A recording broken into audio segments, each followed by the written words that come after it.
বৃহস্পতিবার সন্ধ্যা থেকে জুমার দিনের কাউন্ট শুরু হয়ে যায় চান্দ্রবর্ষ অনুপাতে। সেই হিসেবে বৃহস্পতিবার সূর্য অস্ত যাওয়া মানে বৃহস্পতিবার দিন শেষ আর নতুন দিন শুরু, যার কারণে আমরা ইতিমধ্যে জুমার দিন বা শুক্রবারে প্রবেশ করে গেছি। আর জুমাবার এবং শুক্রবারের অন্যতম একটা গুরুত্বপূর্ণ শ্রেষ্ঠতম আমল হলো এই দিনে বেশি বেশি করে দুরূদ পাঠ করা, সেটা রাতে এবং দিনে। আল্লাহ রাব্বুল আলামিন আমাদেরকে জীবনের প্রত্যেক জুমার দিনে প্রতি সপ্তাহে শুক্রবারে এই মহা গুরুত্বপূর্ণ আমলটি করার তৌফিক দান করুন। নবী করিম সাল্লাল্লাহু আলাইহি সাল্লাম বলেছেন, আকসিরু আলাইয়া মিনাস সালাতি মিন ইয়াউমিল জুমআতি ওয়া লাইলাতিল জুমআহ, তোমরা আমার প্রতি দুরূদ পাঠাও, আমার প্রতি তোমরা দুরূদ পাঠাও জুমার রাতে এবং জুমার দিনে। ফাইন্না সালাতাকুম মা'রুদাতুন আলাই, কারণ তোমাদের যে দুরূদ পাঠ, এই দুরূদ পাঠের আমলটি আল্লাহর ফেরেশতাদের মাধ্যমে আমার সামনে নিবেদন করা হয়, উপস্থাপন করা হয়। এই জন্য ভাইরা আমার, প্রত্যেক সপ্তাহে বৃহস্পতিবার সন্ধ্যা থেকে নিয়ে জুমাবার সন্ধ্যা পর্যন্ত বেশি বেশি করে আমরা দুরূদ পাঠের চেষ্টা করব ইনশাআল্লাহ। অন্তত এখন একবার আমরা নগদে পাঠ করা শুরু করে দেই দুরূদ ইব্রাহিম, যেটা আমরা নামাজে পাঠ করি জুমার রাতের আমল হিসাবে, এবং এখন থেকে শুরু করে আগামীকাল সন্ধ্যা আগ পর্যন্ত চলতে ফিরতে উঠতে বসতে এমনকি ওযু নাই সে অবস্থায় আপনি দুরূদ পাঠ করতে পারবেন। একবার যদি কেউ দুরূদ পাঠ করে, নবী করিম সাল্লাল্লাহু আলাইহি সাল্লাম বলেছেন, মান সাল্লা আলাইয়া মাররাতান, যে ব্যক্তি আমার প্রতি একবার দুরূদ পাঠ করে, সাল্লাল্লাহু আলাইহি আশরা, আল্লাহ রাব্বুল আলামিন তার প্রতি 10 বার রহমত নাজিল করেন। এই জন্য দুরূদ পাঠের আমলটা বেশি বেশি করবো তো ইনশাআল্লাহ। আল্লাহর জমিনে যত জিকির আছে, যত দোয়া আছে, এর মধ্যে অন্যতম শ্রেষ্ঠ দোয়াগুলোর একটি হলো, অন্যতম শ্রেষ্ঠ জিকিরের একটি হলো দুরূদ পাঠ করা। এক সাহাবী প্রশ্ন করেছেন, ইয়া রাসূলুল্লাহ, আমি আমার দোয়ার মধ্যে আমার নিজের জন্য, সন্তান সন্ততির জন্য, পরিবারের জন্য, সুস্থতার জন্য নানা উদ্দেশ্যে আল্লাহর কাছে দোয়া নিবেদন করব। এর মধ্যে আপনার জন্য কত পার্সেন্ট দোয়া বরাদ্দ রাখবো যে আল্লাহ যেন আপনার প্রতি রহমত নাজিল করে? আল্লাহ তাআলা তার হাবিবের প্রতি এমনিতেই রহমত নাজিল করবেন, আমরা দোয়া করলেও করবেন, না করলেও, কিন্তু আমরা তার প্রতি দোয়ার নিবেদন করার, তার জন্য দোয়ার নিবেদন আল্লাহর কাছে করলাম, দুরূদ পাঠ করলাম, এর মাধ্যমে আমরা নিজেরা সৌভাগ্যবান হব। ওই সাহাবী সেজন্য জিজ্ঞাসা করেছেন, ইয়া রাসূলুল্লাহ, আমার দোয়া যখন নিজের জন্য আমি করব, তো আপনার জন্য কত পার্সেন্ট দোয়া করব? 3 ভাগের 1 ভাগ, 4 ভাগের 1 ভাগ, অর্ধেক, কি পরিমাণ? সেই সাহাবী বারবার করে বিভিন্ন পার্সেন্টেজের কথা বলছেন। নবী সাল্লাল্লাহু আলাইহি সাল্লাম সেটাকে আরো বৃদ্ধি করার দিকে ইঙ্গিত দিচ্ছিলেন। একটা পর্যায়ে যখন তিনি জানালেন যে আমি আমার পুরো দোয়ার সবটুকু জুড়ে আপনার জন্য দোয়া যদি নিবেদন করি, তখন নবী সাল্লাল্লাহু আলাইহি সাল্লাম বলেছেন, ইদান তুকফা হাম্মুক ওয়া তুগফার যামবুক, তাহলে তোমার সমস্ত পেরেশানি দূর হয়ে যাবে, সকল গুনাহ তোমার মাফ হয়ে যাবে। দুনিয়াতে আমাদের পেরেশানি দূর, আখিরাতে গুনাহ মাফ, আর কোনো সমস্যা থাকতে পারে? এই জন্য মুসলমান কখনো দুরুদের আমল ছাড়বে। এখন আমরা দুরুদ পড়ি, ওই মিলাদের অনুষ্ঠান করলে তখন ইয়া নবী সাল্লাম আলাইকা সবাই মিলে, আর এছাড়া দুরুদ পাঠের আমলটা আমাদের দ্বারা হয় না। জীবনে কোনো সপ্তাহে বৃহস্পতিবার সন্ধ্যা থেকে নিয়ে শুক্রবার সন্ধ্যা পর্যন্ত দুরুদ পাঠের আমলটা কখনো ছাড়বো না ইনশাআল্লাহ। পরিবারকে অভ্যস্ত করবেন, বাচ্চাদেরকে স্মরণ করায় দিবেন, স্বামী স্ত্রী একে অন্যকে স্মরণ করায় দিবেন যে জুমার দিন শুরু হয়ে গেছে, দুরূদ পাঠের আমল। নবীজি বলেছেন, আকসিরু আলাইয়া মিনাস সালাতি মিন ইয়াউমিল জুমআতি ওয়া লাইলাতিল জুমআহ, জুমার রাত আর জুমার দিনে আমার প্রতি বেশি বেশি দুরূদ পাঠ করবে। এই জন্য উনি নিজেই বলেছেন এটা দুরূদ পাঠের জন্য শ্রেষ্ঠ সিজন এবং মৌসুম। চেষ্টা করব তো ইনশাআল্লাহ। যেখানে থাকি, যে অবস্থায় থাকি, জুমার দিন আসবে, দুরূদ পাঠের আমলটা ভুলবো, চলতে ফিরতে উঠতে বসতে শুয়ে শুয়ে, যেহেতু জুমার দিন চলছে, জুমার রাত চলছে, আমাদের দুরূদ অব্যাহত থাকবে। আল্লাহ আমাদের সবাইকে তৌফিক দান করুন। এখন নগদে একবার পড়ে ফেলি আসুন দুরূদ ইব্রাহিম। আল্লাহুম্মা সাল্লি আলা মুহাম্মদ ওয়া আলা আলি মুহাম্মদ কামা সাল্লাইতা আলা ইব্রাহিম ওয়া আলা আলি ইব্রাহিম ইন্নাকা হামিদুম মাজিদ। আল্লাহুম্মা বারিক আলা মুহাম্মদ ওয়া আলা আলি মুহাম্মাদ কামা বারাকতা আলা ইব্রাহিম ওয়া আলা আলি ইব্রাহিম ইন্নাকা হামিদুম মাজিদ। এই আমলটা সবসময় করবো তো ইনশাআল্লাহ? ভাইরা আমার, আপনি আর 2-4 জন মানুষকে শিখাই দিবেন, জীবনে যেন কেউ না ছাড়ে। তাহলে তিনি যতদিন এই আমলটা করতে থাকবেন, ইলমুন ইউনতাফাউ বিহি, এই হাদিসের আলোকে আপনার ইলম থেকে সে উপকৃত হবে, আল্লাহ তাআলা তাকে তো সওয়াব দিবেনই, আপনি যে শিখাই দিলেন সেজন্য আপনিও সওয়াব পাবেন। সবাই চেষ্টা করবো তো ইনশাআল্লাহ? এই মাহফিলে যারা আসছে আমরা অন্যদের কাছে পৌঁছাই দিব, অন্যদেরকে জানাই দিব, তারাও যেন করে, পরিবার লোকদেরকে উদ্বুদ্ধ করব। জুমার দিন দুরূদ পাঠের দিন, ঠিক আছে তো ইনশাআল্লাহ? আল্লাহ আমাদের সবাইকে তৌফিক দান করুন। মোহতারাম হাজরিন, প্রশ্ন আছে অনেক বেশি। আবার জুমার রাত খুব বেশি গভীর করা যাবে না, এমনিতেই কখনো রাত গভীর করা উচিত না।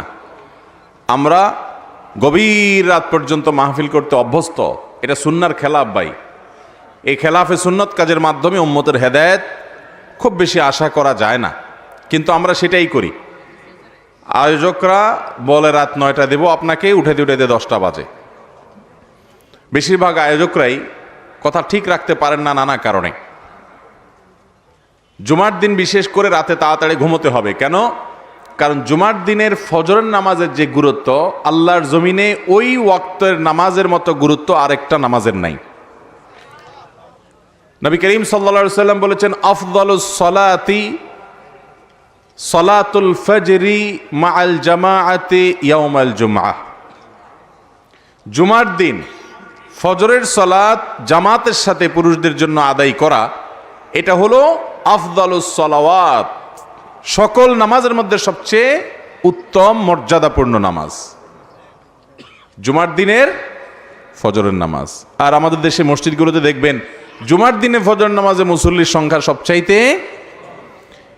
কারণ হলো জুমার দিন সকালে বাচ্চাদের স্কুল নাই, মাদ্রাসা নাই, অফিস আদালত নাই, দোকানপাট ব্যবসা বাণিজ্য অনেকেরই নাই, যার কারণে বৃহস্পতিবার গভীর রাত পর্যন্ত টক শো, মিষ্টি শো, নাটক, সিনেমা, আজে বাজে জিনিস দেখে সময় নষ্ট করে আমরা শুইতে শুইতে রাত 12টা-1টা বাজাই দেই, যার কারণে ফজরের নামাজের জামাত বেশিরভাগ লোকের নসিব হয় না। অতএব ভাইরা আমার, জুমার দিনের ফজর নামাজ পড়ার নিয়তে জুমার রাতে অর্থাৎ বৃহস্পতিবার দিবাগত রাতে তাড়াতাড়ি ঘুমায় পড়বো। মনে থাকবে তো ইনশাআল্লাহ? আল্লাহ আমাদেরকে তৌফিক দান করুন। আমাদের ভাগ্য নির্ধারণ হয় কোন রাতে? শবে কদর বলছে এলাকার মানুষ, সারা দেশে মানুষ তো জানে শবে বরাত। আমাদের ভাগ্য নির্ধারণ হয় শবে বরাতে না শবে কদরে? মাশাআল্লাহ, এলাকার মানুষটা সঠিকটা জানেন, বোঝা গেল। শবে বরাতে যত মানুষ মসজিদে আসে আমাদের দেশে, সারা বছরের অন্য কোন রাত, দিন, অন্য কোন সময় এত মানুষ মসজিদে আসে, কারণ কি? শবে বরাতে মানুষ মসজিদে বেশি আসে কেন? সারা দেশের মানুষ তো জানে ভাগ্য নির্ধারণ হয় শবে বরাতে। ভাইরা আমার, কোরআনে হাকিমে সূরা দুখানের 3 এবং 4 নম্বর আয়াত যদি আপনি দেখেন, আল্লাহ রাব্বুল আলামিন ইরশাদ করেছেন, ইন্না আনজালনাহু ফি লাইলাতিন মুবারাকাহ ইন্না কুন্না মুনজিলিন ফিহা ইউফরাকু কুল্লু আমরিন হাকিম।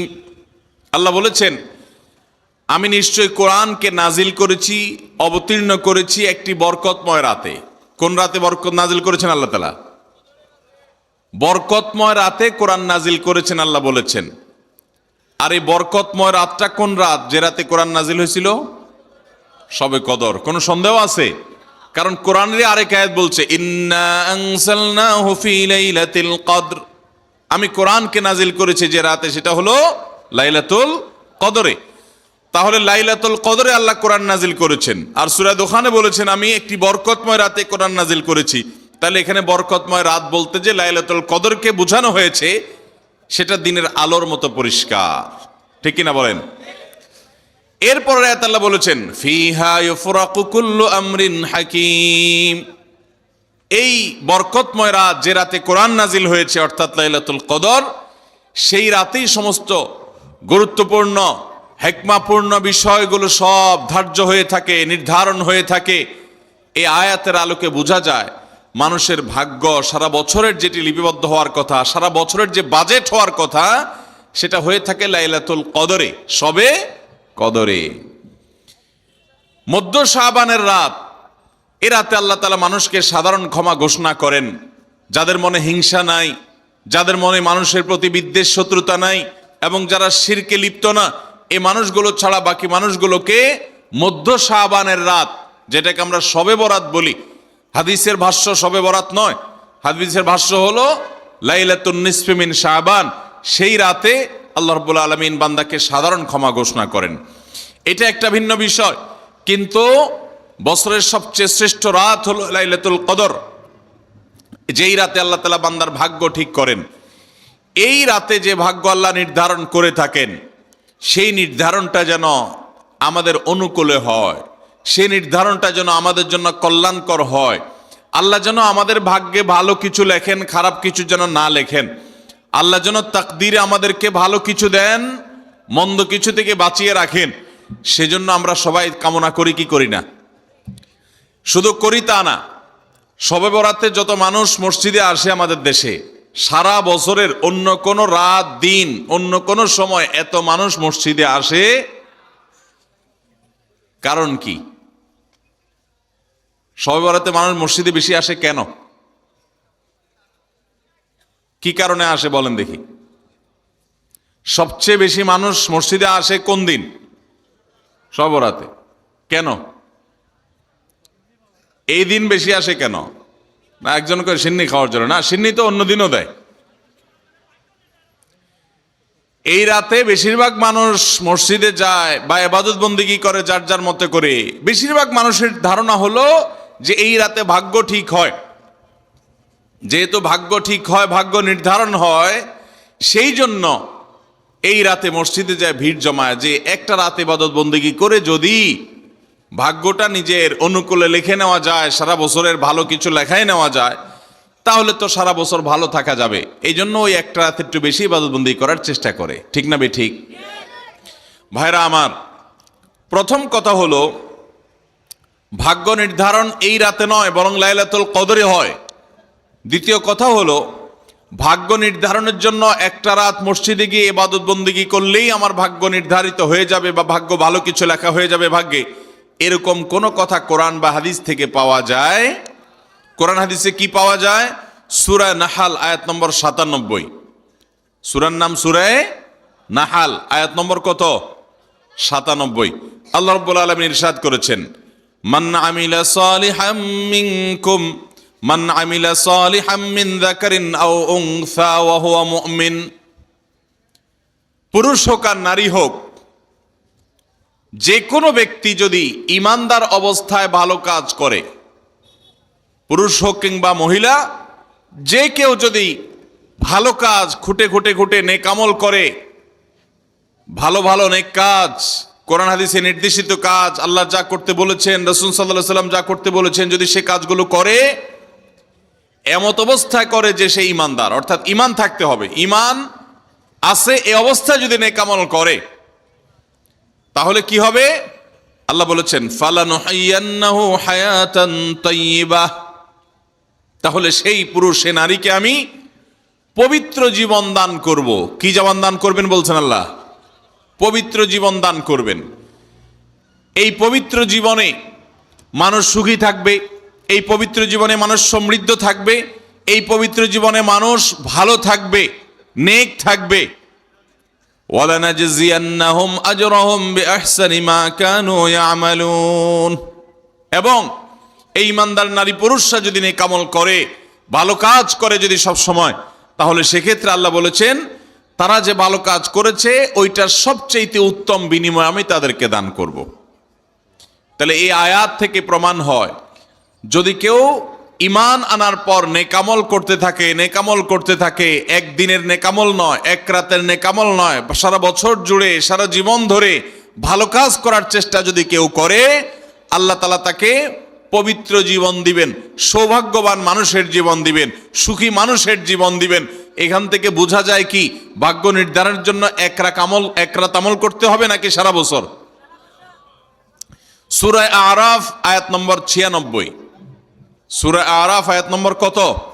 96। আল্লাহ বলেছেন ওয়ালাউ আন্না আহলাল কুরা আমানু ওয়াত্তাকাউ, যদি কোনো জনপদের লোকেরা ঈমান আনে আর তাকওয়া অবলম্বন করে, তাকওয়া কি? তাকওয়া হলো আল্লাহর ভয়ে সে আল্লাহর নির্দেশগুলো মানে আর হারামগুলো বর্জন করে, এরকম যদি কেউ করে, লাফাতাহনা আলাইহিম বারাকাতিম মিনাস সামাই ওয়াল আরদ, আল্লাহ বলেছেন তাহলে ওই ব্যক্তিকে আসমান এবং জমিন থেকে সমস্ত বরকত সমূহের দুয়ার সবগুলো তার জন্য খুলে দেওয়া হবে। তাহলে বোঝা গেল মানুষের জীবনে বরকত নাজিল হবে, মানুষ সুখে থাকবে, ভালো কিছু তার তাকদিরে লেখা হবে। তখন যখন বান্দা নেকামল করে, যখন বান্দা গুনাহ থেকে বাঁচে, তাকওয়া অবলম্বন করে, তখন তার ওই এক রাত্রে গিয়ে আলাদা কিছু দোয়া বা বিশেষ পদ্ধতির কোনো জিকির আজকার এটার প্রয়োজন হয় না, বরং সে সারা বছর জুড়ে আল্লাহ তাআলা তার নসিবে ভালো কিছু লেখেন যদি সে বছর জুড়ে সারা জীবন ধরে নেকামল করে গুনাহ থেকে বাঁচে। ভাইরা আমার, আপনাকে আল্লাহ তাআলা কোনো কলকারখানার মালিক বানিয়েছে, কোনো মিল ইন্ডাস্ট্রি আছে আপনার। ধরুন আপনার বাসায় দুটা মেশিন আছে, সেলাই মেশিন আছে। আপনার যেই মেশিনটা ভালো, এটা দিয়ে আপনার কাজ হয়, প্রোডাকশন হয়, ওই মেশিনটাকে তেল মোবিল আপনি ঠিক মতো দিবেন কি দিবেন না?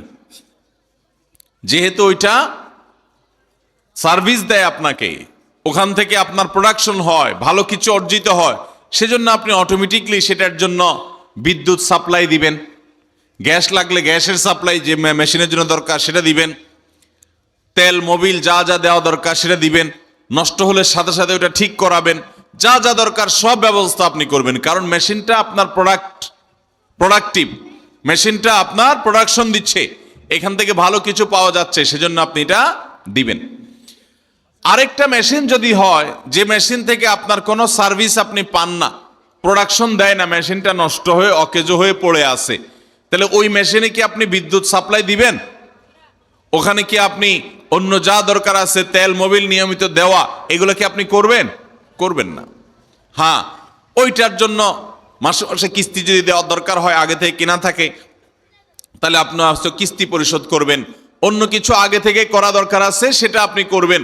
আল্লাহ রাব্বুল আলামিন ঠিক একইভাবে তার যে বান্দারা তার অনুগত থাকে, তাকওয়া অবলম্বন করে, হারাম থেকে বাঁচে, গুনাহ থেকে বাঁচে, ফরজ কাজগুলো করে, আল্লাহ তাআলা তার সেই বান্দাদের জন্য ভালো কিছু তাদের তাকদীরে লিপিবদ্ধ করেন, তাদের জন্য নসিবে ভালো কিছু রাখেন, তাদেরকে সুখের জীবন দান করেন, সৌভাগ্য দান করেন, আল্লাহ তাআলা প্রকৃত প্রশান্তি মনের সেটা দান করেন আল্লাহর ঈমানদার এবং নেককার বান্দাদেরকে, আমলে সালেহ কর্মওয়ালা বান্দাদেরকে, মুত্তাকি পরহেজগার বান্দাদেরকে।